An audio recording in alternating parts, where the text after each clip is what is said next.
Amigos, hola a todos. Están de nuevo en el proyecto Dirigibles de Nueva Generación. Hoy tenemos un invitado poco común. Hoy nos acompaña Vyacheslav Ivanov. Es un escritor nabo. Vino desde San Petersburgo y hoy vamos a hablar con él sobre su más reciente libro que terminó de escribir hace muy poco tiempo. Ahora mismo está en pleno proceso de producción, de publicación. Y En la imprenta. en la imprenta. Por extraño que parezca, aunque no sorprendente, su libro trata sobre viajes, sobre las aventuras de joven y lo más importante e interesante que todas estas aventuras las vive a bordo de un dirigible. De hecho, por eso nos reunimos aquí. Conoceremos a Vyacheslav, descubriremos cómo surgió la idea de este libro, que lo inspiró y hablaremos sobre dirigibles en general. Sí. Hola, Vyacheslav. Hola. Me alegro mucho de que tengamos esta conversación hoy. Promete ser bastante emocionante, porque el libro, según tengo entendido, trata de aventuras. Y cuéntanos, en general, cómo surgió la idea de escribir este libro, qué te inspiró y hace cuánto tiempo comenzaste a escribirlo. De hecho, comencé a escribirlo hace mucho tiempo. La idea apareció hace mucho tiempo. Nunca he escrito un libro. ¿Es este el primer libro? El primer libro, sí. Y yo leo, como cualquier niño, en la escuela. Seguí leyendo. Desde niño me encantaba la ciencia ficción soviética, incluyendo a Julio Verne, Belyaev, Kazantsev y otros autores. Y no solo leía libros en ese entonces, me encantaba contarles a mis compañeros de clase sobre lo que había leído. Había unas horas así, el profesor nos pedía compartir. Quien quiera, cuente que ha leído, comparta. Y lo recuerdo como si fuera hoy. Yo contaba sobre el libro de Alexander Belyaev. Fue su último libro publicado en vida, Ariel. Tendría unos 13 o 12 años, ahora no recuerdo exactamente. Así quedó grabada en mi memoria. Es un libro sobre las aventuras de Niño Vuela. El libro fue escrito a finales de los años 30 del siglo pasado, se publicó en Leningrado en mayo de 1941 y luego empezó la guerra. Y después, ya no sé quién me impulsó, quién me empujó. Esto fue hace unos 7 años o tal vez 6. Léelo otra vez. Porque en los últimos años también empecé a interesarme por el problema, la cuestión de la levitación, la aerostática. También me atrae el cielo. Aerostática, levitación electromagnética. La física del proceso.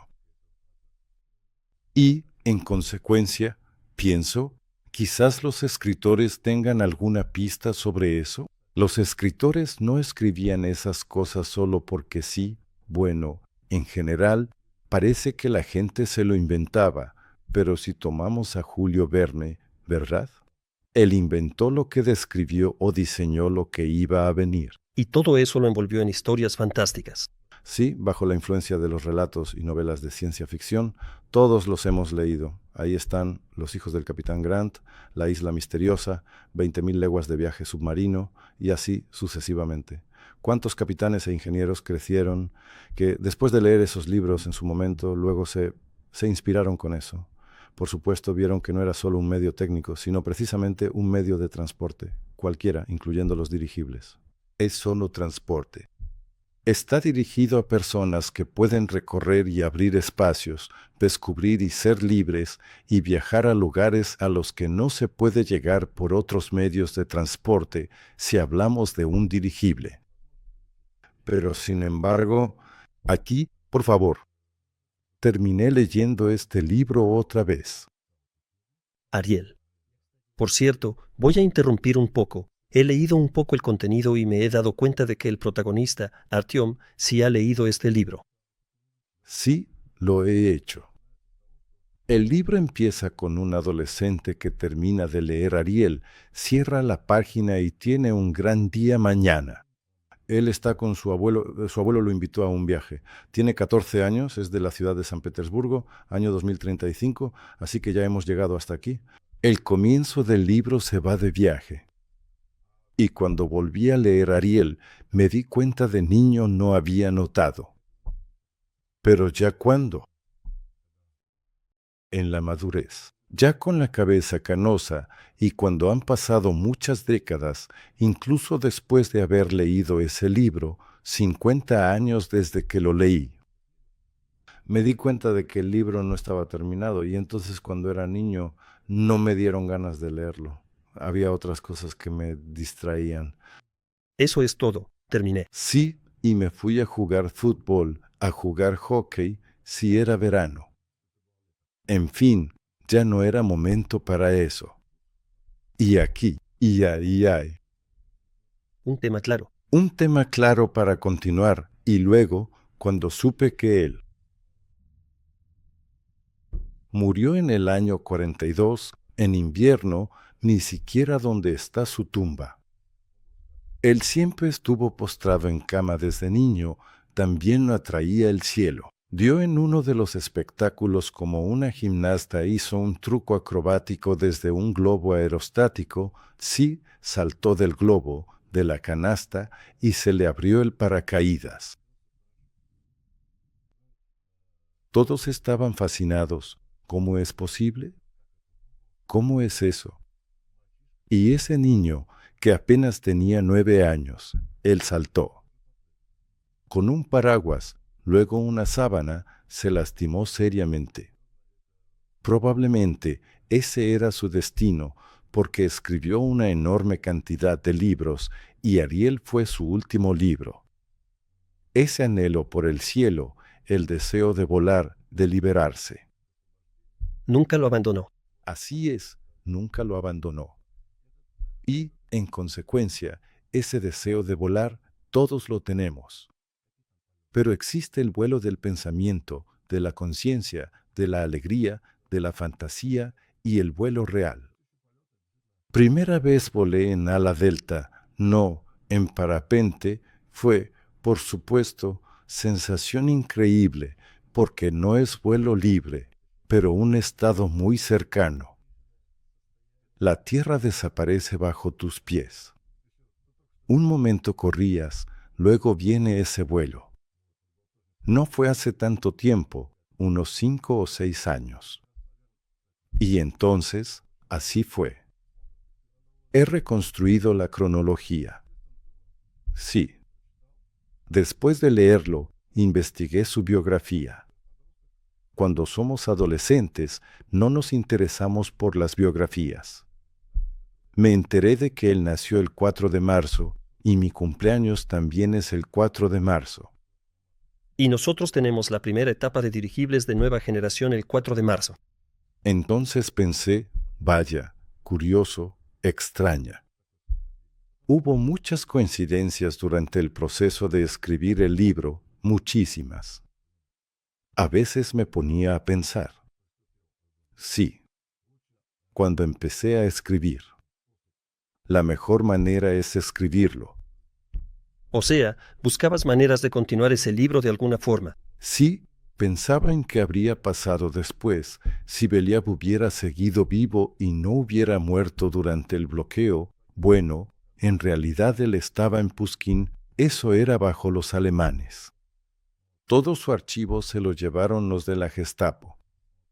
Este hombre tenía conocimientos secretos, porque si mira sus novelas La cabeza profesor Dobel. Luego nosotros. Dios mío, nuestro Istiandr, ¿cómo se llama? No sabría decirte. Bueno, la película famosa Istiandr, novela sobre el hombre anfibio. La novela se llama El hombre anfibio, sí, esa. Tenía otras novelas, escribía sobre varios temas, muy avanzadas en física. Eso fue en los años 30, cuando las nuevas tecnologías que ahora consideramos antiguas, su potencial aún no se ha revelado por completo ni siquiera hoy. Eso existió. Fin, decidí, hay que inventar la trama adelante, la historia, los giros. Este es el primer libro. ¿Hace cuánto empezaste a escribir? Bueno, han sido varios años. No sé. Tal vez hace unos 3 años. Un libro no es una serie de eventos y la dramaturgia. ¿Para qué escribes un libro? Se persigue algún objetivo. Sí. ¿Y para qué? ¿Para entretenerte? Pienso, hay un principio. Si quieres lograr algo grande, haz lo que nunca has hecho. Solo así podemos desarrollarnos, incluso si crees que no es lo tuyo. Porque por diferentes razones, en la adolescencia y en la juventud, no somos nosotros quienes determinamos nuestro destino camino futuro, sino que estamos bajo la influencia de nuestras circunstancias externas, padres, maestros, compañeros de clase. Vamos juntos al instituto. Vamos a probar un nuevo club. Sí, Vamos a conocer a alguien más. suena banal, pero es así. La persona parecía ir hacia su objetivo, aunque muchos no son conscientes de sus metas a los 14 o 15. Me parece que ni siquiera se piensa en eso. Eso es. Viven y viven, ¿no? Disfrutan la vida. Claro, solo unos pocos saben a dónde van y por qué, pero al final, en resumen, empecé a escribir. En agosto del año pasado no tenía un final. Pensaba terminar. Bueno, tenía que.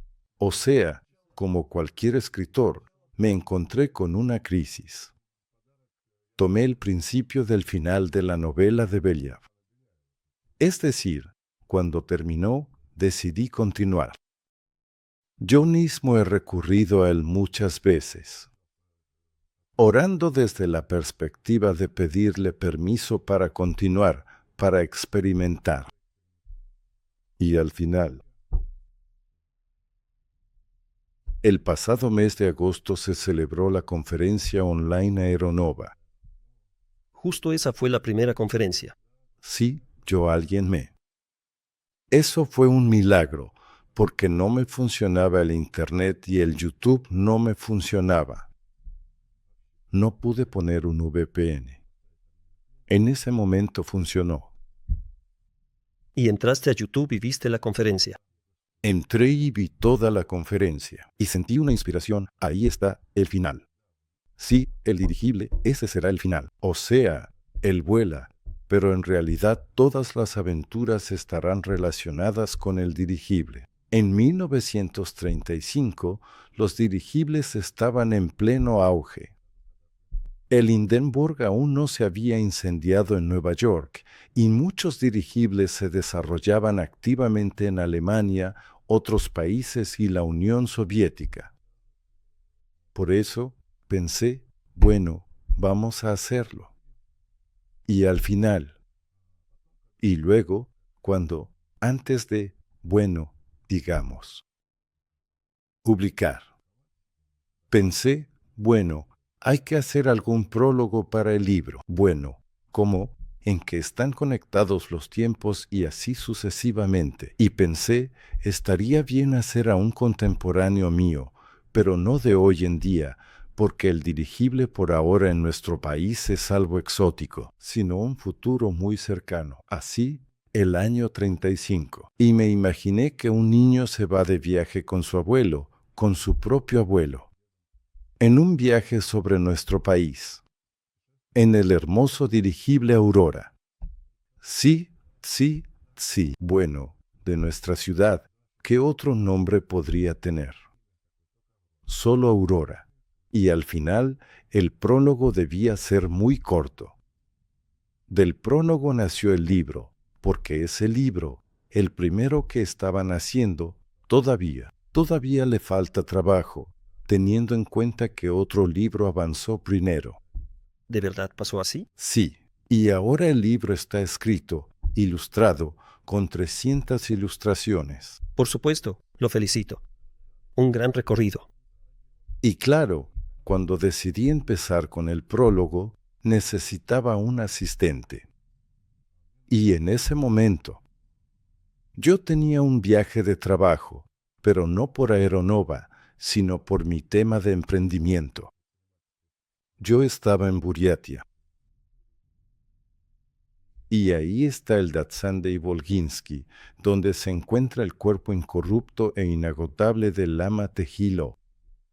Y él, según las leyendas, justo antes de irse en su ascensión espiritual, que los budistas llaman Samadhi, también habló de eso. Los buriatos cuentan sobre ello. ¿Usted fue allí con el propósito de ver eso? No, simplemente fue un viaje de trabajo. Pero claro, ¿cómo no visitar un milagro así estando tan cerca? Llegué allí y los habitantes locales, los buriatos, me contaron todas las leyendas relacionadas con esa persona. Sí, y cómo lo desenterraron. En el año 2000. Cuéntenos brevemente, por si alguien no sabe quién es esa persona.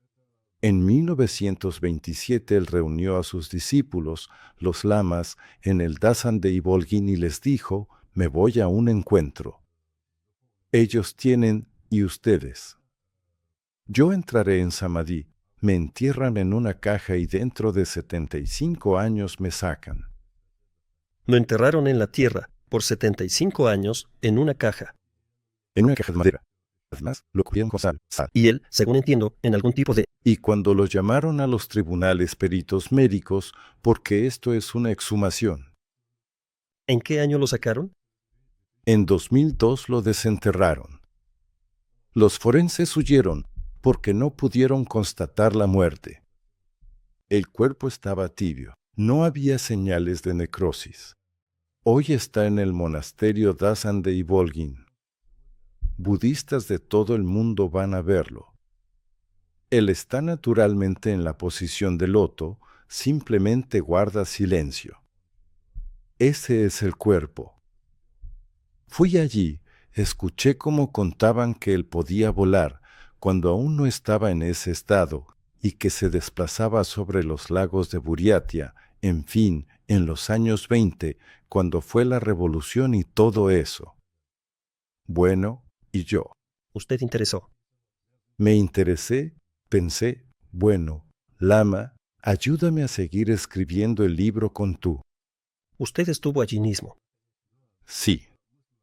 Mentalmente me dirigí a él y le dije, necesito un ayudante. La idea se volvió tan grandiosa que necesitaba a alguien mi coautor. Encontré un coautor. Es decir, apareció solo. Apenas lo pedí y a los pocos días apareció una persona que me conoció por otro tema. Conversamos y resultó que aceptó la idea del libro. Y así, con mi coautor, tenemos seudónimo Iván Mogabey.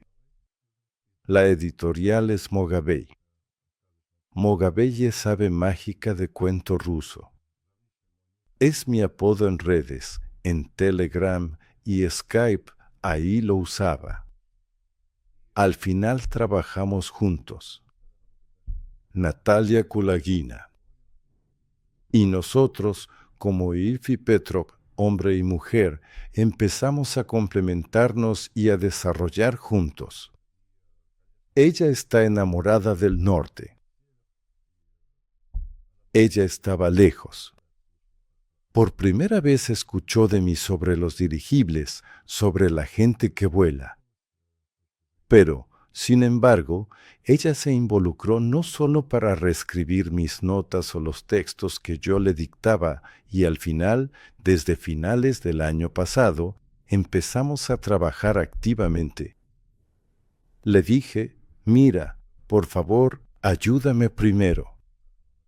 Yo quería un prólogo bastante corto, capítulo por capítulo, cabeza tras cabeza, y así sucesivamente. En resumen, nuestro chico no solo voló y regresó, sino que se sumergió en el mundo mágico de los cuentos y mitos rusos. Todo eso lo vio desde la perspectiva de un vuelo de pájaro.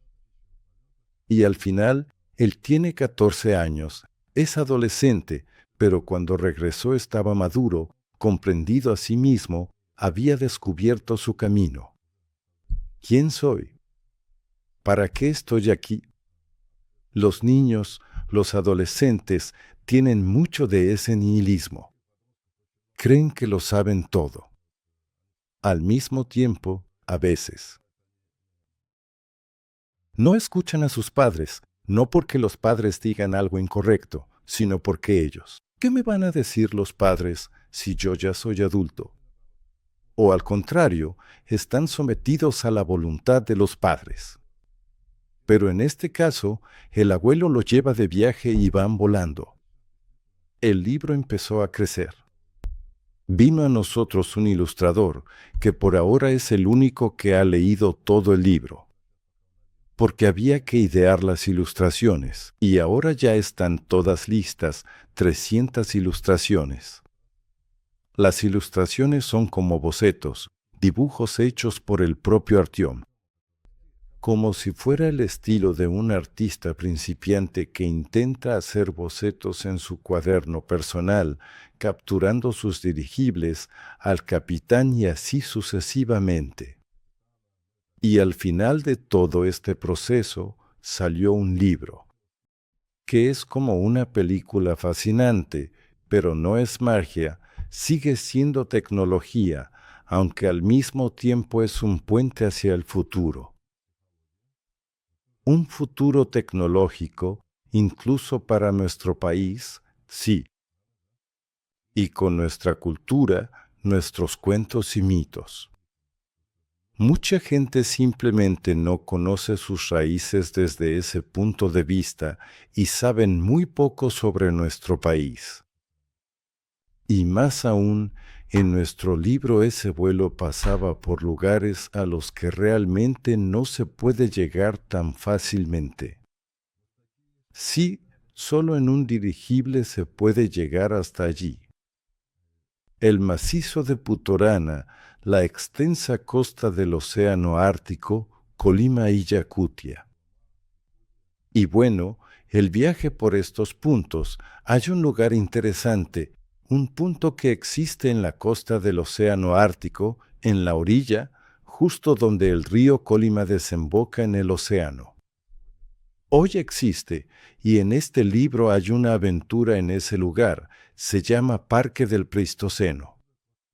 O sea, cerca de nosotros viven personas únicas en nuestro país que se plantean metas como la gente que inició el proyecto Aeronova.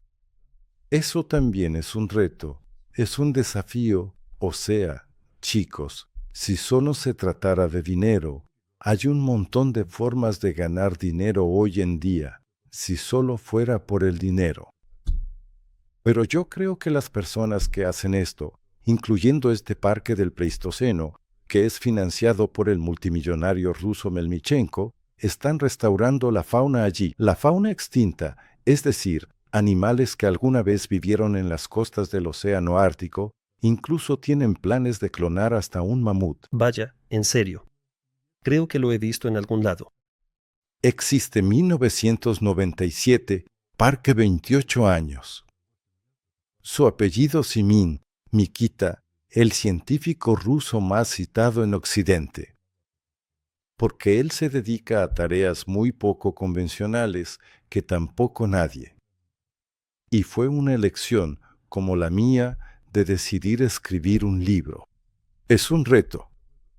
Cada persona se plantea objetivos. ¿Seré capaz? ¿Me saldrá bien? Había dudas. Hubo momentos que superar psicológicamente. Ese síndrome del impostor. ¿Quién eres tú? ¿A dónde vas? Escribir libros. Pero, aún así, había cierta respuesta en el alma, una sensación de que debía hacerlo. Esto es lo que quiero, me gusta, escribir. Después de eso, un regalo de los dioses, apareció un coautor con matices literarios. Yo no estudié en institutos literarios. Conté la historia, pero no es todo. Hay dramaturgia, diálogos, estructurar bien muchos matices. Si intentas dominar esos matices poco a poco, te vas a pasar escribiendo el libro. En principio, yo estaba preparado, creo. No tenía planes de que iba a terminar este libro y entregarlo. Pero cuando escuché sobre Aeronova, sobre los dirigibles encajó de una manera muy armoniosa para mí. De esa idea nació primero el prólogo, que creció hasta convertirse en 33 hojas de autor. Una hoja son 40.000 caracteres. No había escuchado eso. Bueno, cuando escribes libros. ¿Cuántas hojas de autor? Cada hoja 40.000 caracteres. Yo terminé con 33 hojas. 1.320.000 caracteres. Este libro, más o menos, tendrá unas 800 páginas. Como un Harry Potter. Voluminoso, sí. Un Harry Potter actual. Sin ingleses, sin magia. Un cuento ruso. Un cuento ruso fantástico porque Aeronova es un cuento de hadas. Es un cuento de hadas para la mayoría, los dirigibles. Sí, así es. ¿Para qué? Te- ¿Qué dirigibles? Y luego, cuando se enteran hace 100 años, cuando miré mi ciudad favorita, ya había nacido mi mamá el año 30 y el 31, en julio, Ciudad Leningrado fue visitada por el Hindenburg. Aterrizó en Aeródromo Komendansky, recogió a exploradores polares y volaron el norte. Y, en general, el viaje de Artem repite esa ruta, solo llegaron hasta Nueva Zembla en el año 31. Pero yo puedo soñar. ¿Qué me va a pasar por eso? Por eso envié un crucero, el primer crucero en un dirigible lujoso, enorme, tan grande como el Hindenburg. Con todos los lujos, pero solo con nuevas tecnologías, materiales, niveles de seguridad. Justo como nosotros. Sí, sí, sí. Y envié ese hermoso dirigible. Hubo terremotos en Kamchatka, una erupción, y el dirigible lo aguantó todo. En realidad es insumergible. No le pasó nada, porque esto es. Este libro no es una catástrofe, este libro realmente trata sobre el desarrollo del espíritu humano, el crecimiento y la búsqueda, porque realmente no nos conocemos a nosotros mismos, entre otras cosas. Cuanto antes un niño empiece a hacerse preguntas, más logrará al final. Y además, los lectores también se harán esas mismas preguntas que aparecen en el libro. ¿Quién soy? ¿De dónde vengo? ¿Para qué estoy aquí? ¿Hacia dónde voy y a quién sirvo? Y aquí no se trata solo de dirigibles, también es sobre aventuras, sobre la búsqueda de uno mismo y sobre superar ciertas dificultades. Él encuentra artefactos y al final, en el monasterio. Él llega a un monasterio que se llama Udan-san. Les voy a dar un pequeño spoiler. Y ahí los monjes le entregan un valioso manuscrito, la verdadera y completa historia de Ariel, escrita por el propio Ariel. Y después de eso vendrá el segundo libro, en cuanto éste sea publicado. Habrá una continuación y además ya se están preparando activamente materiales para el tercer libro. Porque esto es cuando no tienes límites, como, bueno, en las fascinantes historias de Julio Verne.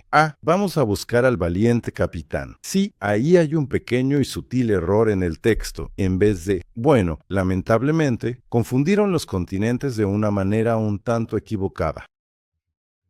Y alrededor de todo el mundo, en el yate Duncan. O sea, es como decir, cuando no tienes límites en tus deseos y en tus posibilidades técnicas, entonces la creatividad es verdaderamente infinita.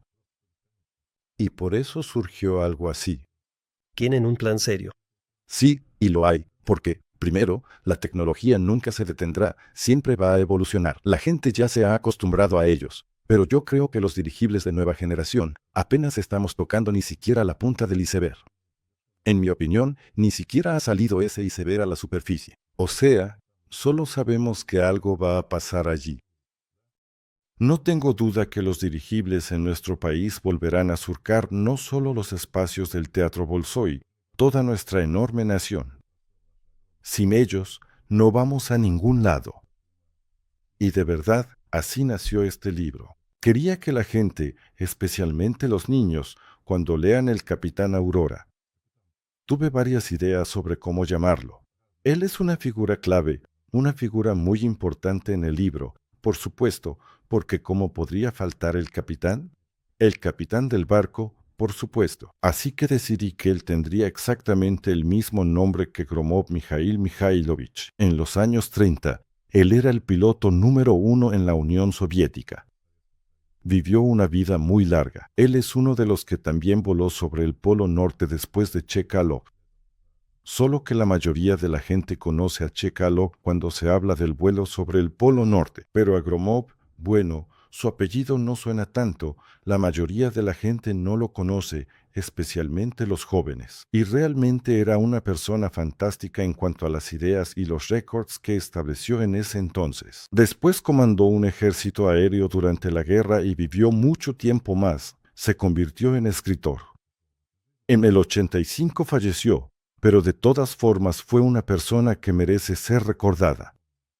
Pero yo no lo menciono directamente. Bueno, el capitán cuenta un poco en honor a quien lo nombraron sus padres, y, en consecuencia. Bueno, en realidad. Tenemos al capitán Gromov. Gromov, sí. Al final del libro se revela de una manera muy interesante. Y, por lo tanto, la creación de esta audiencia que va a estar esperando nuevos libros, que tal vez simplemente van a contar sobre los dirigibles no a través de términos técnicos ni con fotos que se tomaron alguna vez allá por los años 30. Por alguna razón, casi todas las personas, no importa con quién empieces a hablar, todos tienen en la cabeza la imagen del Hindenburg en llamas. Eso fue hace tanto tiempo, pero así fue como funcionó el sistema. Existe el síndrome de Hindenburg. La gente le teme. Al hablar de dirigibles, les vienen a la mente desastres, fracasos, ineficiencia, algo viejo, olvidado, que ya nadie necesita. Aunque eso está alejado de la realidad. Sí, sí. Lo más importante, 20 años antes del Hindenburg, un dirigible militar alemán voló a África. Un vuelo interesante. En mi libro no estará ese vuelo, pero sí aparecerá uno de los participantes de ese viaje, aunque no en este libro, sino en el siguiente. Porque con los dirigibles realmente se puede volar no solo por nuestro país, porque es muy grande, sino que África es aún más grande. Cuando miramos el mapa, como los mapas geográficos que cuelgan en la escuela, en realidad son mapas falsos y no están dibujados correctamente. Nuestro país es 2 veces más pequeño que África, pero parece como si fuera más grande. África realmente es enorme, ese continente, y ahí hay mucho que ver y también hay historia. Y también para explorar. Sí, explorar. El libro trata sobre la exploración del norte, sobre sumergirse en los artefactos y en la hermosa isla de Balaam. Ahora se puede llegar ahí incluso sin dirigible. Está muy cerca de San Petersburgo, pero ya el macizo de Putorana o Nueva Zembla. Ahí sí, disculpa, pero sin dirigible no se puede. No se puede ir por un periodo corto de tiempo y es muy peligroso, porque si te pasa algo ahí, no hay manera de rescatarte con un helicóptero o un avión a esas distancias, incluso si llega la ayuda. Por cierto, sé que el director, Sergei Brym, al que llaman Google, está construyendo un enorme dirigible precisamente para misiones de rescate en diferentes situaciones de emergencia. Esto es la creación del futuro, realmente, de una sociedad en la que los dirigibles serán tan naturales y comunes como hoy lo son nuestros gadgets, y así sucesivamente. Y también hay que leer libros, por eso espero. Ah, por cierto, un momento muy interesante, porque hoy en día se habla mucho, o mejor dicho, hay una tendencia muy interesante, inteligencia artificial, IA. Pero si una persona, un niño, no lee libros, no desarrolla el pensamiento abstracto, Y será una herramienta en manos de otros, y puede que tenga una herramienta increíble en sus manos, pero para eso necesita tener pensamiento abstracto. El pensamiento abstracto solo se desarrolla leyendo libros, son así, y además, que también escriban, porque yo no he visto, creo que. Por lo menos, mis hijos intentaban, incluso de muy pequeños, escribir algunas notitas. Les lees un libro, un cuento, y luego vienen y le muestran al papá, escribieron unas cuantas líneas. Simplemente nos pedían escribir una redacción sobre el material leído. Eso es simplemente el deseo del niño de imitar al adulto en lo que hace con él, ¿verdad? Pero hay otro detalle. Probablemente debería contar que en este libro hay un momento, nuestros viajeros no se detienen, solo pasan de largo, pero el capitán les cuenta a todos los que están a bordo con él. Hay un lugar así en nuestro país, está al norte, también en la meseta oriental de Putorana, donde se encuentra el cráter Popigay. Escuché sobre él por mi padre, que en paz descanse, y en aquel entonces fue un geólogo. En los años 50 era un geólogo principiante y trabajó en el grupo que descubrió los primeros diamantes en la región de Yakutia en particular. Aquí está la tubería Mir. El jefe era Víctor Masaitis. Todos ellos ya han fallecido. Mi padre murió a los 90 años, Masaitis a los 95. Es decir, son personas de aquella época. Pero ellos fueron quienes descubrieron los yacimientos diamantes Yakutia. Al sur de la península de Taimir, el cráter de 100 kilómetros de diámetro. No se puede ir allí, no hay caminos para llegar, pero a 10 metros de profundidad en ese cráter hay diamantes, miles de millones de quilates de diamantes industriales, de impacto. No se pueden usar para joyería, pero se pueden utilizar en la producción, no para la industria de procesamiento. Hoy sé que la tecnología informática se desarrolla, donde se usan diamantes como sustrato, grafeno. Es una tecnología completamente nueva y en nuestro país está la más grande. Para que los lectores también dirijan su energía. ¿Qué? ¿Por qué?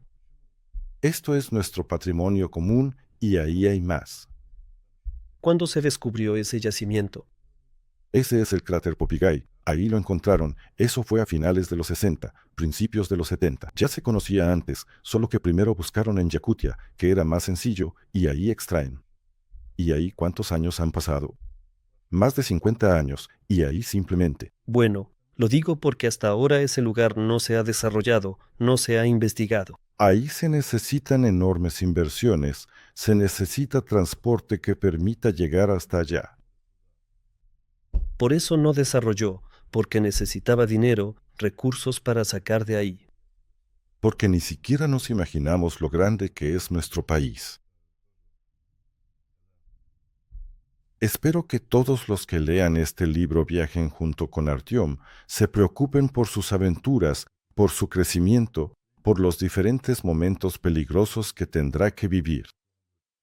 Él encontrará muchos artefactos valiosos que, de alguna manera, el destino mismo le pondrá en su camino, reunirá ciertas herramientas esenciales y finalmente después.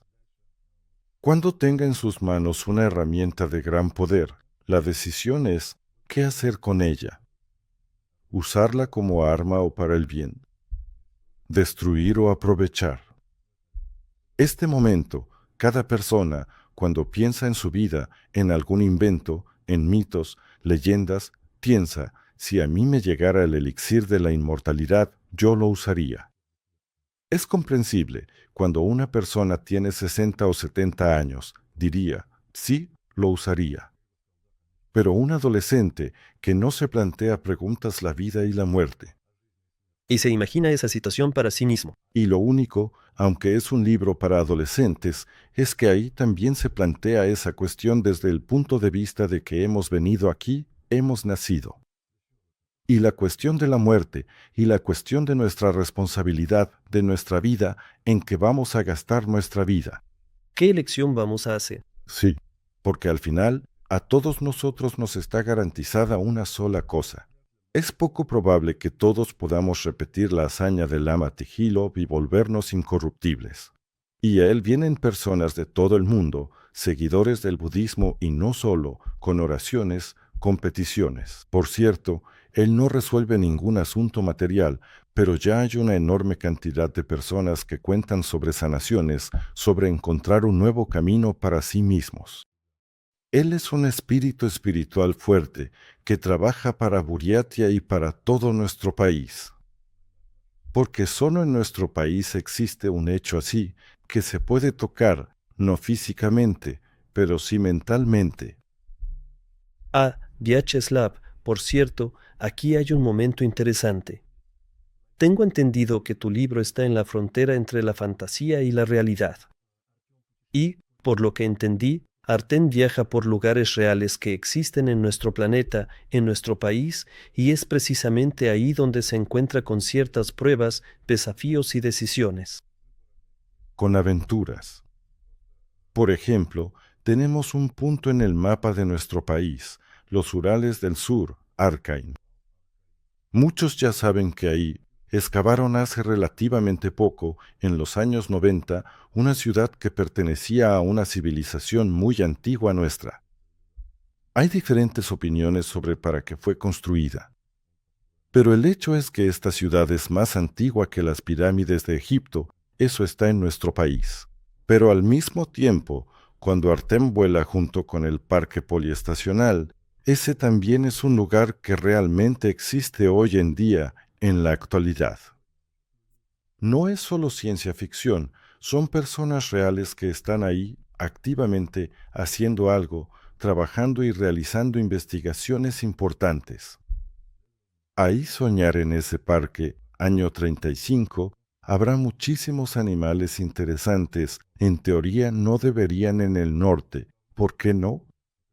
Vemos como todo está cambiando ahora, y nadie sabe tampoco qué será del norte. El mundo está cambiando, nuestro país está cambiando, y la tecnología nos permite al menos asomarnos a donde termina la llamada realidad. ¿Por qué? ¿Qué es la realidad y qué es la fantasía? ¿Dónde está la línea divisoria? Esa línea se mueve. Eso es ciencia ficción. Hace décadas era ciencia ficción. Y para nosotros esto es algo totalmente banal. Nos hemos acostumbrado tanto a ello que no imaginamos nuestra vida sin eso. Pero en realidad, si uno se pone a pensar en esto, mi padre, junto con otros colegas, cuando recorrían Yakutia, el río Bilihui, el Lena, buscando diamantes, no tenían estas cosas. Pero eso no les impedía plantearse retos así de grandes. Sí, su país los enviaba, sí, no fueron por su cuenta a buscar esos diamantes, pero aún así, los geólogos eran unos románticos también, porque no cualquiera elige una profesión como la de geólogo, por ejemplo. Caminar miles de kilómetros a pie, cargar esas mochilas, piedras, tomar muestras y todo eso. Pero las personas que querían el desarrollo de su país elegían esa profesión e investigaban el país. Ahora también tenemos esa situación. Todavía nos quedan tantos espacios inexplorados, simplemente manchas en blanco donde no ha pisado el ser humano, ni siquiera un ciudadano, incluyendo de la Federación Rusa. Bueno, si la densidad de población en Yakutia es de 1 persona por kilómetro cuadrado, esa es la densidad promedio.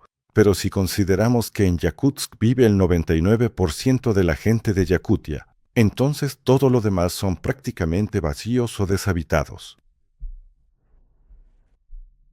Y las mesetas, tanto en Yakutia como, por ejemplo, la meseta putorana, ¿qué son? Los geólogos modernos dicen que, naturalmente, es el resultado de millones de años. La erosión de la roca se va desgastando. Sí, aunque queda la duda. Sí, porque ahí mismo hay pirámides, también en Chukotka, también se formaron de manera natural. Las pulió, dándoles una forma geométrica en Urales, lejano oriente, Kamchatka, Chukotka. Simplemente, esas tierras que acabo de mencionar están fuera de nuestro foco de atención. Pero Moscú, San Petersburgo, Krasnodar, Sochi los Urales. Antes, muchos viajaban al extranjero, Ahora, afortunadamente, exploran el país. Varios descubren Altai. ¿Y todos esos espacios? ¿Vive gente? O si no, viven osos polares. Lugares hermosos, paisajes bellos. Ballenas en el mar de Ojotsk. Y así sucesivamente. Todo eso está en este libro. Creo que van a mirar nuestra querida patria con otros ojos. Y además, tendrán de qué hablar con sus hijos y nietos, porque esto no es simplemente fantasía, como la de Tolkien, que realmente no se entiende del todo bien. Inventado al 100%. Sí, los personajes son inventados, pero es mi derecho como autor, ¿no? Pero todos los lugares y el propio transporte ya no son inventados. Es una especie de síntesis de fantasía, hacía Julio Verne. Claro, no pretendo atribuirme la gloria de Julio Verne, aunque creo que Julio Verne, entre otras cosas, mucho de lo que consideramos que es fantasía, en realidad solo describía lo que le llegó de una civilización pasada. Desarrollos, nuevas y avanzadas tecnologías que en ese entonces no llegaron a las masas. Los mismos dirigibles, la gente andaba en carretas y, de repente, volaron por los cielos. ¿Así nada más? Por supuesto no. Por eso, igual que tecnologías, gente piensa, da una pista, se abren nuevas oportunidades. Porque de verdad, no todo es tan simple en este mundo, y realmente hay lugar tanto para los milagros como para nuestra creatividad, incluyendo la creatividad técnica, pero también para dejar volar la imaginación de cualquier persona. Por eso los libros son tan interesantes. ¿Por qué nos gusta leerlos? Cuando leemos un libro, ¿qué nos pasa? Nos sumergimos en ese espacio, nos zambullimos ahí y además le agregamos con nuestros propios pensamientos, con nuestra imaginación, pensando, ¿y si hubiera pasado esto? Porque muchos autores contemporáneos de ciencia ficción y de géneros que escriben buenos y exitosos reciben cartas de lectores preguntando ¿habrá una continuación? Carita sorprendida pasó esto o aquello. Espero que haya una especie de creación conjunta junto con los lectores, porque, de una forma u otra, no inventamos nada, todo eso ya está creado ahí. Simplemente, algunas personas lo escuchan y se atreven a plasmarlo, al menos en papel, y compartirlo con otra persona, diciendo, está padre, mira, léelo. Tal vez a ti también te guste, y te gusta así porque es ciencia ficción. Aquí están construyendo dirigibles, allá están haciendo algo más, y en otro lado están creando nuevas computadoras cúbitas cuánticas. Alguien dirá, ¿qué computadoras cuánticas? Si ya existen hoy en día. Poco a poco también se van integrando en nuestra vida. ¿Y qué pasará después? Solo podemos imaginarlo. Sí, y por eso, entre otras cosas, los invito, su creatividad no la necesitan solo ustedes personalmente, sino también las personas que construyen nuestros dirigibles. Aeronova también necesita esa carga creativa de energía, de gente que quiere algo más que solo ganar dinero. El dinero siempre lo vamos a ganar. Al final de cuentas el dinero es algo pasajero, pero dejar pasar la oportunidad de crear algo grande juntos, colectivamente. Recorrer este camino juntos. Sí, y crear precisamente, bueno, a través de la imagen del futuro, crear ese futuro. Sí, mira, es interesante la palabra rusa, sí, futuro. Verdad. Pero si lo dices de otra manera, seré aún yo, pasado, fui yo, futuro, aún yo. Sí, suena interesante, bueno, ¿y el presente? Sí, vivimos solo en el presente, pero es nuestra atención, gastada hoy en este mundo presente en algo, la que da forma al futuro que queremos. O incluso, todo el mundo quiere ser rico y saludable. ¿Qué están haciendo al respecto ahora? Por eso deberías al menos leer un libro que realmente te llegue al alma. Y quizás sea cierto. Bueno, los dirigibles son reales. Los cuentos populares de nuestro país son reales. Por eso incluso miramos los cuentos de una manera algo primitiva. Es como una especie de entretenimiento para distraer a nuestros hijos de ciertas cosas, leerles un cuento antes de dormir. Pero si hablas con un niño sobre lo que vio en ese momento mientras te escuchaba contarle ese cuento, creo que te contará muchas cosas, especialmente cuando despierte. Los dirigibles, de hecho, abren una nueva era de energías nuevas en cuanto a su uso, son más ecológicos, más respetuosos con el medio ambiente. Hidrógeno. Aquí también me puse a soñar un poco, porque ahora nuestros dirigibles Aeronova están planeados para funcionar con helio. Por supuesto, sí. Soñé un poco y escribí al final del libro que nuestros científicos soviéticos, rusos, me refiero a la escuela soviética, idearon una manera de usar hidrógeno de forma absolutamente segura. Y tal vez le parezca ciencia ficción, pero el Hindenburg volaba con hidrógeno. Y hoy en día, Toyota fabrica motores de hidrógeno y carga autos con hidrógeno y así sucesivamente. O sea, en realidad, todo esto está aquí cerca de nosotros, pero muchas veces pensamos que son unos soñadores, unas personas que no tienen nada mejor que hacer, que mejor se fueran a ver fútbol. estoy más que seguro de que en un futuro cercano también lograremos dominar el hidrógeno. Y, probablemente, se usará de forma segura, los dirigibles serán más ecológicos, económicos y eficientes. Bueno, al menos se puede plantear esa meta, sí. Se puede. Otra cosa es cómo resolverla. Bueno, muchas cuestiones que parecían irresolubles en la técnica y en la tecnología, al final se resolvieron. Hay monumentos arquitectónicos que hoy en día nadie puede replicar. Pero alguien los construyó en su momento. Sí. Y eso que fue hace cientos o incluso decenas de miles de años. Bueno, tal vez decenas de miles o cientos de años atrás. Pero no importa cuándo fue, nunca encontraremos la verdad, ¿verdad? Pero el hecho es un hecho. Ahí está ese objeto en mi ciudad favorita, una construcción increíble, la Catedral de San Isaac. No debería existir porque tiene una cúpula de acero. En mi escuela técnica y luego en la universidad.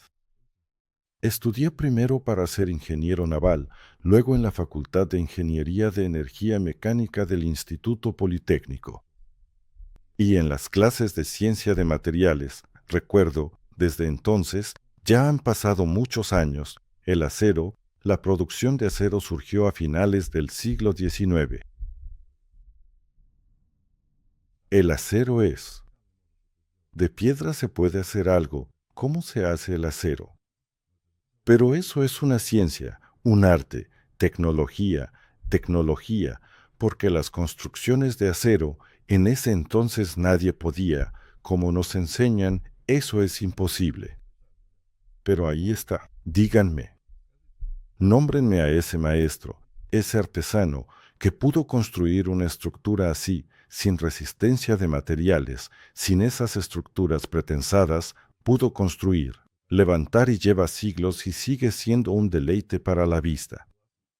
Y surge la pregunta, ¿qué obra maestra? Y hoy en día, pídanle a cualquier constructor, arquitecto, que lo repita. En las condiciones actuales, con el desarrollo tecnológico moderno, no lo podrán repetir. En fin, vamos a soñar y actuar juntos. Y tampoco se preocupen, simplemente ustedes, los que están aquí, los que escuchan estos podcasts, los que eligieron su camino junto a Aeronova, hicieron todo bien. Y todas las dudas, échenlas fuera, porque en la vida puede pasar de todo, pero la probabilidad de dos eventos es la misma, así que o será o no será. Gracias por la confianza, por las palabras cálidas. Antes de terminar, me gustaría leerles un fragmento del libro. Bueno, hay que decir que esto es simplemente una presentación del libro. Sí. El libro está al final. Léelo aquí. Bueno, es como una sinopsis, ¿ok? Sí, es una sinopsis. A bordo del dirigible Artiomi su abuelo Saman, artistas extraños y otros más. Pero estas personas no llegaron al dirigible por casualidad, buscan artefactos antiguos. Sono Artyom no busca nada, no cree en cuentos, pero precisamente a él lo eligieron dioses antiguos para ser el guía hacia el mundo mágico del norte de Rusia.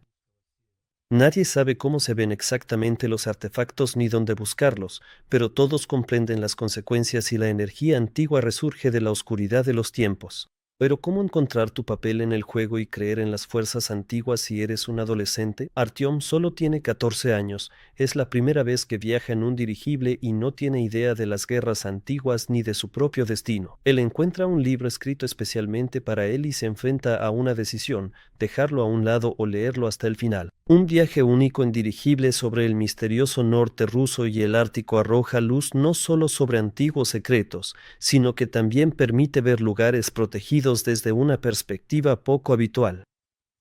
Desde la altura del dirigible, el norte místico se vuelve aún más incomprensible y hermoso. Esto es precisamente lo que verán los lectores en la última página del libro. Este texto. Entonces, déjenme leerlo también. Esto es cuando la gente tome el libro. La contraportada del libro. En la parte trasera de la portada. ¿Estás listo para subir a bordo del Aurora? Abre el libro y elige tu destino, cree en lo increíble, descifra las señales de los dioses, encuentra el artefacto antes de que sea demasiado tarde, cumple tu propósito antes de que las fuerzas antiguas cambien el mundo para siempre. Explora el norte de Rusia y el Ártico, descubre la última civilización conocida, Hiperbórea. Revela los antiguos secretos del norte desde la cubierta de un dirigible. Señal. Sí. Bueno, y entonces. Pequeñas ilustraciones. Esta es una ilustración.